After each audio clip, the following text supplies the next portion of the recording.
स्वागत है। Hello student, अपने YouTube channel Patel study classes में आपका स्वागत है।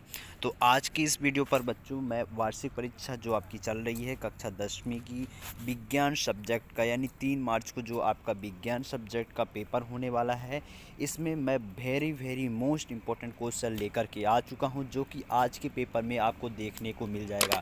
तो मैं जितने भी आपको क्वेश्चन बताने वाला हूं, सभी के सभी क्वेश्चन बहुत ही महत्वपूर्ण है आपके पेपर की दृष्टि से। यदि आप इन क्वेश्चनों को अच्छे से अभी तक तैयार नहीं किए हैं तो फिर से मैं बोल रहा हूँ, इन सभी क्वेश्चनों को अच्छे से तैयार कर लो।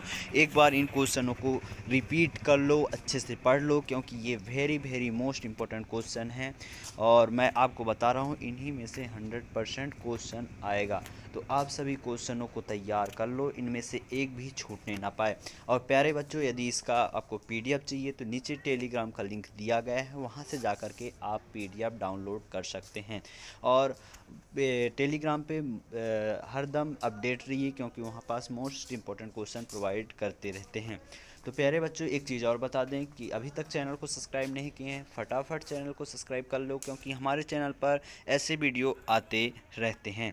तो बच्चों, यहाँ पास आप देख सकते हैं पहला क्वेश्चन क्या है, ऊष्माक्षेपी और ऊष्माशोषी अपक्रिया क्या है। ठीक, इसको अच्छे से तैयार कर लेना। अवक्षेपण अपक्रिया क्या है, रेडॉक्स अपक्रिया क्या है, विस्थापन और द्विविस्थापन अपक्रिया में अंतर लिखिए। ये अंतर वेरी मोस्ट है। विकृत गंधिता क्या है। ठीक, फिर यहाँ पास देखिए, श्वसन को ऊष्माक्षेपी अपक्रिया क्यों कहते हैं, ये भी बहुत महत्वपूर्ण है। धमनी और शिरा में, ये 100% मान के चलिए, धमनी और शिरा में अंतर, जितने भी मैं अंतर आपको बता रहा हूँ सभी को आपको अच्छे से तैयार कर लेना है। अम्ल और क्षार, धमनी और शिरा, अम्ल और क्षार, धातु और अधातु में अंतर, ये तीनों में से एक क्वेश्चन जरूर आएगा। तो आप सभी के सभी क्वेश्चनों को अच्छे से तैयार कर लो। क्वेश्चन क्रमांक 10वें में क्या है, संयोजन और वियोजन अपक्रिया में अंतर लिखना है। फिर अगला 11वां नंबर क्या है, परागण और स्वपराग में अंतर लिखना है। ये भी क्वेश्चन बहुत ही मोस्ट इंपॉर्टेंट क्वेश्चन है, इस क्वेश्चन को अच्छे से तैयार कर लीजिए। 12वां नंबर क्या है, धात्विक तथा अधात्विक ऑक्साइड किसे कहते हैं। क्या है, धात्विक तथा अधात्विक ऑक्साइड किसे कहते हैं। फिर यहाँ पास 13वां नंबर देख सकते हैं, अपचयन तथा उपचयन तथा अपचयन अपक्रिया किसे कहते हैं, इसको भी अच्छे से पढ़ लेना।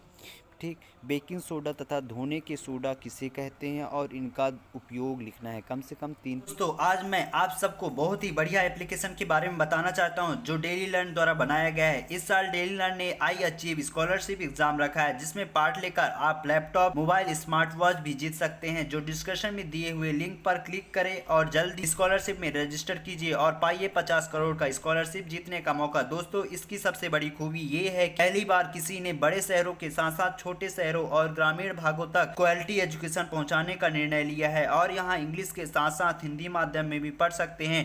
डेली लर्न जल्दी अपने ऐप भी लाने वाला है, जहां आपको live class, study notes, test series और क्विज मिलेगा। तो आप वेट किसका कर रहे हैं, जाइए, लिंक डिस्क्रिप्शन में दे रखा है और इनाम जीत। 3 उपयोग आपको बनने ही चाहिए। बेकिंग सोडा और धोने के सोडा किसे कहते हैं। ठीक, और इनकी उपयोग कुछ भी पूछ सकता है, बेकिंग सोडा किसे कहते हैं और उनकी 2 उपयोग लिखिए। तो ऐसे क्वेश्चन बनकर के आ सकता है, आप अच्छे से तैयार कर लेना। परावर्तन एवं अपवर्तन के नियम लिखना है, कम से कम आपको 4 नियम अच्छे से याद होना चाहिए, परावर्तन के भी अपवर्तन के भी। ये वेरी मोस्ट है, ये आपके पेपर में आने वाला है। फिर यहाँ पास आप देख सकते हैं अगला क्वेश्चन क्या है, विद्युत विभव एवं विद्युत परिपथ क्या है। क्या है, विद्युत विभव एवं विद्युत परिपथ क्या है, इसका उत्तर आपको लिखना है। प्लास्टर ऑफ पेरिस क्या है, इसकी उपयोग लिखना है, ये भी वेरी मोस्ट है। न्यूलैंड का अष्टक नियम का सिद्धांत लिखना है। मेंडलीव के प्रभाविता का नियम, कम से कम 4 नियम तो भी अच्छे से याद होने चाहिए। संरक्षण क्या है, अम्लगम क्या है, प्रतिरोध किसे कहते हैं, प्रतिरोध वाला क्वेश्चन 100% आएगा। ठीक, फिर यहाँ पास आप देख सकते हैं मेंडलीव की आवर्त सारणी का नियम लिखना है। टिंडल प्रभाव क्या है, उदाहरण सहित समझाना है। जीवाश्म ईंधन क्या है, इसके क्या हानियाँ व लाभ हो सकते हैं। ये सभी के सभी क्वेश्चन वेरी मोस्ट हैं। फ्लेमिंग के दाएं हाथ का नियम लिखना है। स्वपोषी व विषमपोषी पोषण में अंतर लिखना है। एंजाइम क्या है, जैव प्रक्रम किसे कहते हैं, वायु में जलने से पूर्व मैग्नीशियम रिवत को साफ क्यों रखा जाता है। तो ये सभी के सभी क्वेश्चन 30 क्वेश्चन आपके लिए वेरी मोस्ट हैं। ये आपके पेपर में बहुत सारे क्वेश्चन आने वाले हैं, कम से कम 30-40 नंबर की इन्हीं के अंतर्गत क्वेश्चन आने वाले हैं। तो आप सभी क्वेश्चनों को अच्छे से तैयार कर लो। इनमें से आपके एक भी क्वेश्चन नहीं छूटना चाहिए बच्चों, क्योंकि मैं आपको बता रहा हूँ ये सभी question very most important question हैं। फिर से बता रहा हूँ, ये वेरी मोस्ट इंपॉर्टेंट क्वेश्चन है, इसको अच्छे से तैयार कर लो, इन्हीं के अंतर्गत पूछा जाएगा। तो प्यारे बच्चों, मिलते हैं अगले वीडियो पर, तब तक के लिए जय हिंद जय भारत।